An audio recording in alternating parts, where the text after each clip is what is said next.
the Arex Delta X Tactical. Shooting impressions, you'll see our absolute cold shot, first shots through the gun. We'll do a full mag +1 to test how the magazines run. Bring it through our trademark What's for Dinner test to see what the gun eats. Take it to the spinner for sights and trigger control, do some practical accuracy, and then give you the concluding thoughts of 2 shooters. Coming up next on GBGuns. So I haven't shot anything through the Delta X Tactical, but I did take a few moments before we stepped out to try the different backstraps, because by looking at them, this one intrigued me, and it is actually very comfortable. Ended up putting on the large after I tried to disassemble the gun. So now I'm really excited to shoot. Got 10 rounds of PMC bronze, and our steel torso out there at about 20 yards is a reduced size torso, not the full size ones. So something to aim at. I don't know why our camera's slow to focus here.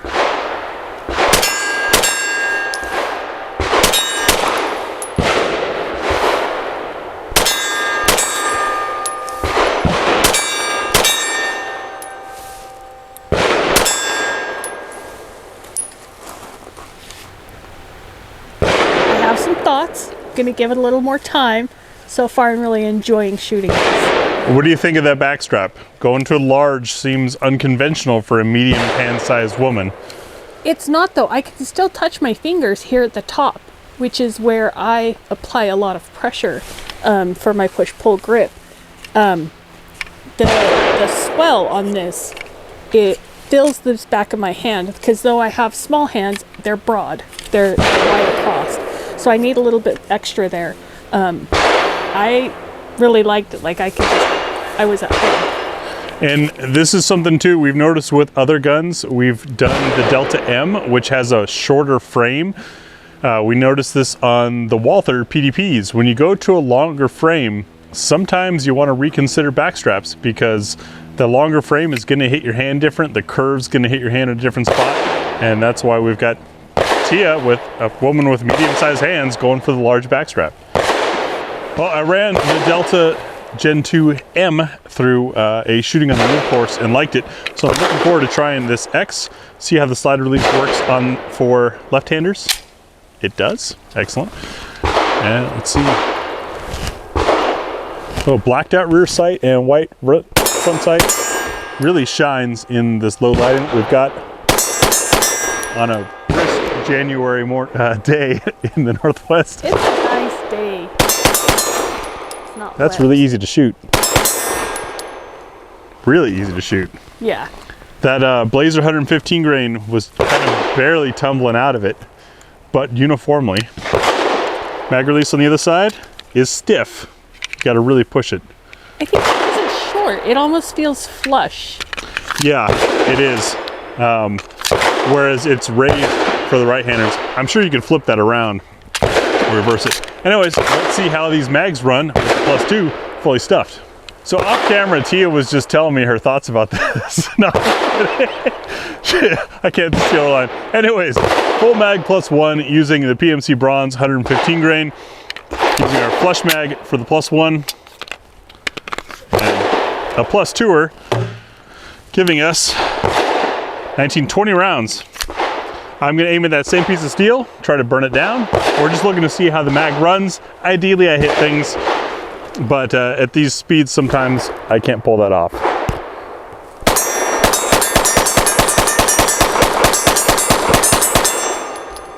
And other times I do. Nice fireballs. Rather smoky. And folks, you could say that's ammo, but I'm not a dragon and I'm putting out smoke too. This is what happens in cool weather with humidity like this. So it's going to be a little more spectacular of a What's for Dinner show, which is coming up next. It's that time again. Thanks to our Ammo Squared supporters, patrons, and some viewer submissions, we've got What's for Dinner. Starting down at 65 grain, as we move across these, you'll notice the bullet shape, overall length, ogive location, weight, case material are all different. We go from 65 to 165 grain today. We're looking to see How's the gun eat? Will it feed from slide lock? Is there enough energy to cycle and feed another round of the same type? And will it lock open on empty at the end? 3 rounds takes care of that. Anything past that is testing the magazine, which is too time and resource expensive for an unsponsored channel like ours. Let's get to it. For number 1, we'll be using Liberty Ammunition Trainer in 65 grain.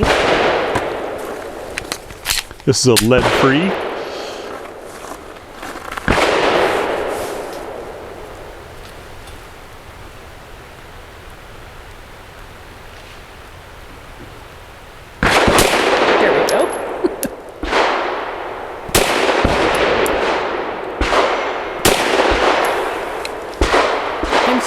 Sometimes I feel like I'm aiming up at that circle. Yeah, it is a little above your head height. Okay. Nice group though. Also in 65 grain, we have the Arex Inceptors for circle number 2. These are those copper polymer screwdriver looking things. They're, yeah, bronze colored. They're really pretty.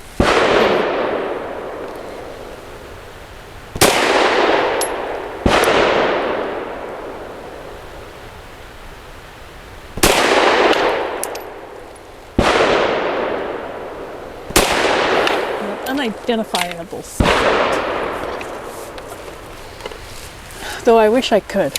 It's very intriguing. Not pleasant though.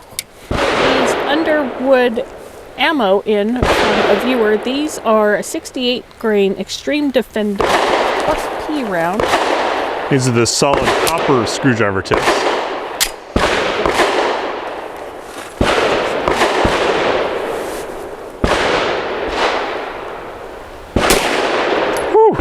Yeah.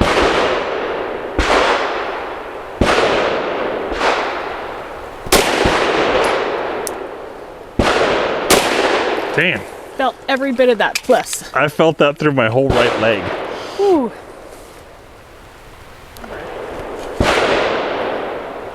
Not for this review necessarily, but I've noticed that some less expensive polymer guns don't mitigate as much recoil as your more expensive ones, and I wonder if that's not to do with the quality of polymer that they're using. To me, it would make sense that a harder polymer would give you more shock in hand, and your softer, more rubbery ones absorb more. Yeah. However, a harder polymer, until it cracks, would hold things together better. So maybe there's a purpose there. I'm sure there's science behind it, and we're noting this because those last rounds were so violent in this gun. Like they were not pleasant on my hand at all. And this is also the 5th gun we've reviewed today. So not sensitive. We're on circle 4 now with the Centerfire Next Generation. These are 100 grain, lead-free ball ammunition.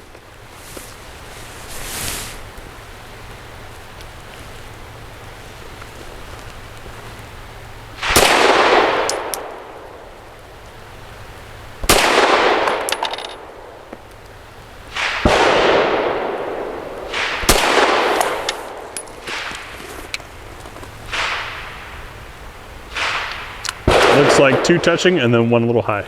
I wish I could see better sometimes.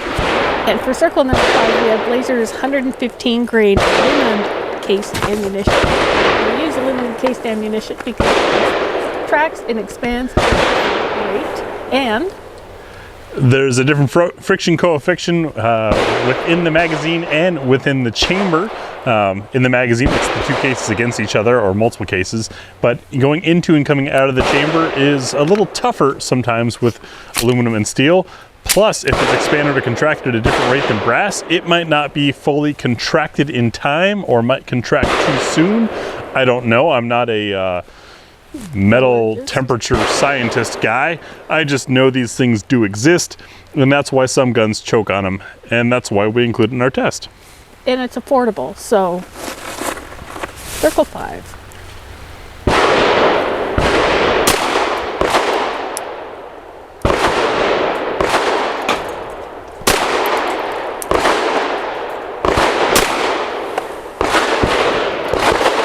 In the background, I thought I heard something thud metal, like it might be our car getting hit with a stray from one of our neighbors here. Circle 6 is Bellum's 124 grain.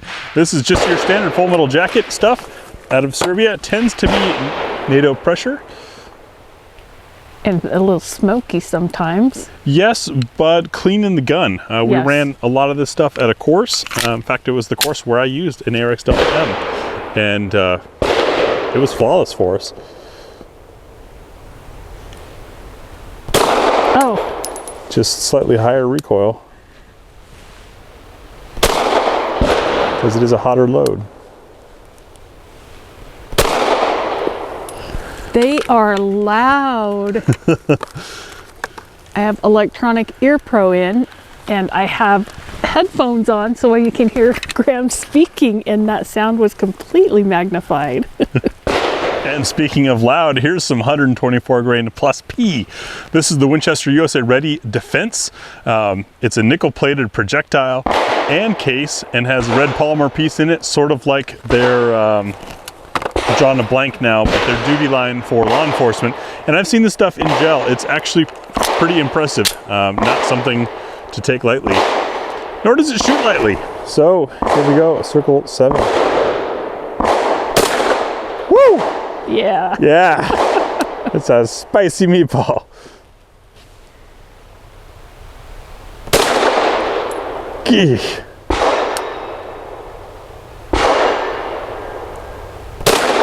Sometimes we're taking that long in between shots because we're recovering. I think Graham was just trying to stack a couple though. And I was getting, I've already rubbed it out, but I was getting a little bit of indentation on my finger. Definitely getting recoil transfer down at the bottom Yeah. of the safety dingus to the trigger. Was a little sharp, making little I can see it. little dark dents in there with that spicy ammo. But Circle 8, Federal Syntec Training Match 124 grain, purple synthetic coating on a snub nose projectile. I have to take the old mag out before I can put the next mag in. In here, I was just worried you were going to have him facing the wrong way. There we go. All right.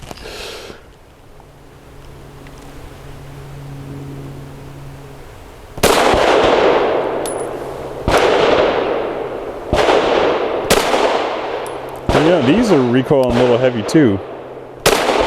Might just be this gun. Oh, they smelled nice. A little sweet. Circle 9, now that the spall is finished falling from our neighbor, Horny Critical Duty 135 grain flex lock. It is a nickel-plated case. Sorry folks, it's New Year's Day and lots of people are shooting. Glad we can't see what they're doing. Yeah. Well placed rounds.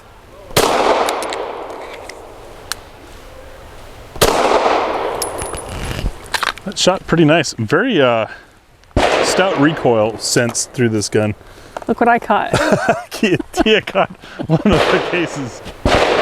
For Circle 10, we have the Ammo Inc. Stealth, thanks to True Shot Gun Club. 165 grain. Also tends to be soft shooting, which I'm looking forward to since some of that stuff was pretty stout through this gun.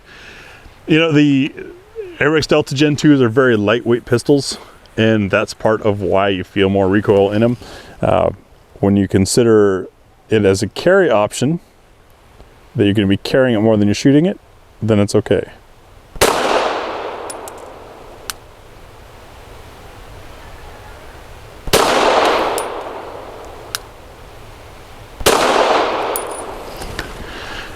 And as always, that Stealth shot nicely and grouped nicely. What you're looking at is our 6-inch Titan Great Outdoors spinner target. And we are back about 13 yards or so. We use this to test our ability to learn and develop commentary for the sights and trigger control. It's a small targeted distance, and as you hit it, it starts moving. The more you hit it, the faster it moves, the more important a well-placed and well-timed shot becomes.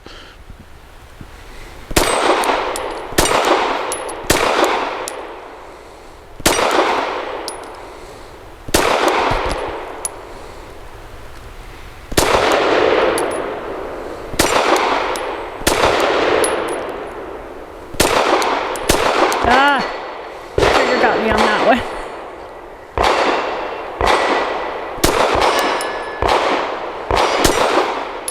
And I just stopped blow it. Pretty good hits though. Good hits. I felt like I had less anxiety about watching the swing of the spinner and timing everything. And I have to say that that's probably got a lot to do with the sights. The sights for me work really well. The wall might be a little bit soft because it did sneak up on me a couple of times, even though one of those times was not as obvious as the other. But overall, this would be a fun gun for me to really get good at the spinner because that was enjoyable. All right, again with the Blazer Brass, or sorry, not Blazer Brass, PMC Bronze.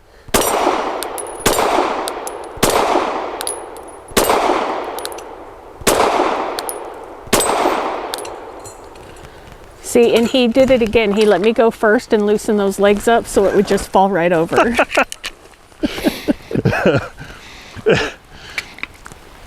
Tia likes to talk as if it's a competition between us. It's not. It's for us to evaluate sights and trigger control, but it is fun to knock it over or, you know. Yes, that's a smirk.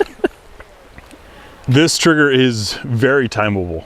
It's the wall's got a good definition to it, and the reset kicks you forward right to it.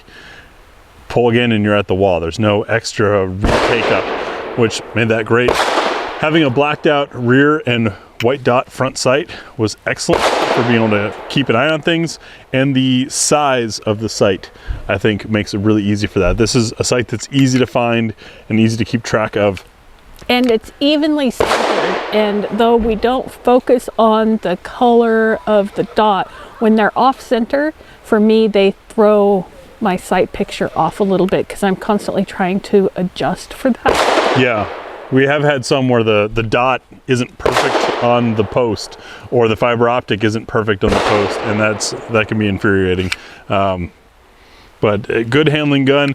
I may have a bit of upper hand at this since it was an Arex Delta that I took to a shooting on the move course, and I want to talk about timing and keeping control of your sights and your trigger, running on gravel and trying to hit targets at the same time.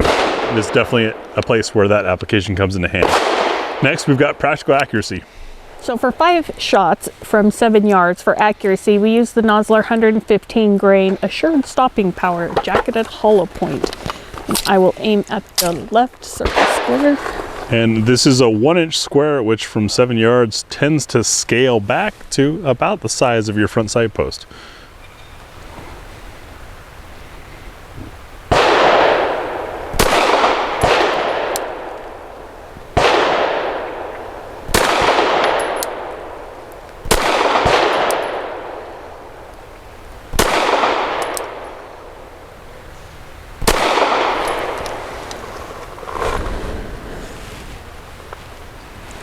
Five shots of Nosler ASP 115 grain from 7 yards on the right circle square for my practical accuracy. There we go. Greg's had a great shooting. Don't mess it up. I didn't mean to do that.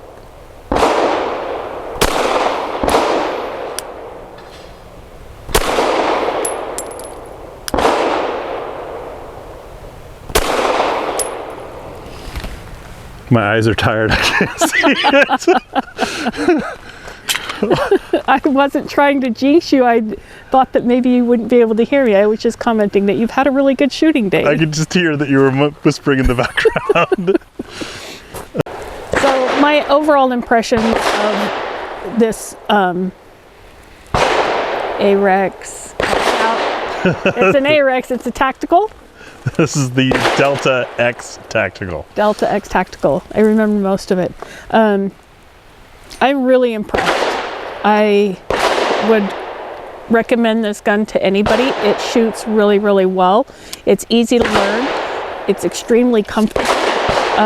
And though I did not go through all of the back straps, I can tell you that between the one that came on it and this one, there was a huge difference. So I have no doubt in my mind that you could find the appropriate fit for your comfort level. The trigger is great. I would not want a lighter trigger for a new shooter. I think this is a great starting trigger for someone that has goals of building up to using a faster trigger. And as I commented on and off screen, though this is a great gun to shoot, super fun. Like, it's really easy to shoot, it's really comfortable. It's definitely, you know, it's like sitting down in a Subaru WRX and then sitting down into a plush leather, pick your favorite sports car. You know, there's just a difference in economy grade stuff. It's, and I don't mean that in a negative way. I mean, it's just a great gun. It's an affordable performance gun. Yes. Is a way to say it. And back to the back strap, what I'm understanding is by going to the large there, it has lengthened it down at the bottom of the grip, which gives your support hand more surface area to get onto. And I noticed that's what it did for me for sure, because the back strap doesn't change the reach of the trigger on this model in this size. All of your controls are still within reach, but now you've got more surface area to get a support hand on there. Is that? So if you'll watch as I grip, my palm actually spreads out a little bit. So if I have a narrower back strap, that meat has no place to go. And it just leaves a hole in my hand here when the when the grip is narrower here, and it causes, the recoil of the gun causes that gap to increase over time. So I might get 2 or 3 shots off and I'm doing great, but then I have to readjust my grip because I've had too much built in. Whereas with this, I'm already nice and full, and then when I bring my hand around, I can maintain that completely by pressing my fingers into my other hand. Having spent a decent amount of quality time with the Arex Delta M and now trying this Delta X tactical, I appreciate the larger frame that comes with the X. Just being able to get my whole hand on it more comfortably. The trigger predictability, the excellent texture. This texturing is great. It's not abrasive, but it really holds you back. It holds you back. These sights are excellent, tall enough for suppressors or accessories that you want to put on there. I like the ledges. I mean, I ran this through a course and I had a great time with, well, not this one, but another model. The compromise that you have with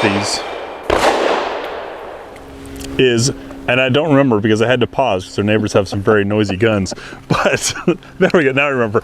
Because the Delta M is thinner and lighter than most guns in its class, or the Delta X in this case, you're gonna feel it. So recoil is slightly higher. It's a little more jarring depending on loads. Tia made the comment off camera that, you know, we filmed 5 pistols today and ran the same ammo through all of them.